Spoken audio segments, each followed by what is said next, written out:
Καλησπέρα, είμαι ο Φίλιππος. Βρίσκομαι στο νέο κατάστημα του Bikers World στη Νέα Φιλαδέλφια και έχω έρθει για να παρουσιάσουμε 3 πιο κορυφαία adventure κράνη της αγοράς. Και τα 3 κράνη χρησιμοποιούν τεχνολογία carbon fiber για την κατασκευή τους, όπως κοινό έχουν ότι και στα 3 κράνη αφαιρείται ο γύσος.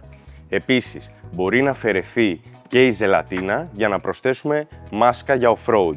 Και τα 3 έχουν εσωτερικό sun visor, το οποίο ανοιγοκλίνει με τον τρόπο του. Ξεκινάμε με το HGC R60, το οποίο βγάζει πάρα πολλά σχέδια και χρώματα. Η τιμή του είναι από τα 450 έως τα 550, ανάλογα το γραφικό, και περιλαμβάνει μέσα και φημέ ζελατίνα. Πάμε στο επόμενο κράνος, το οποίο είναι το Aero Commander 2. Η τιμή του κυμαίνεται από τα 360 έως τα 470 και βγαίνει σε πάρα πολλά σχέδια και χρώματα και αυτό.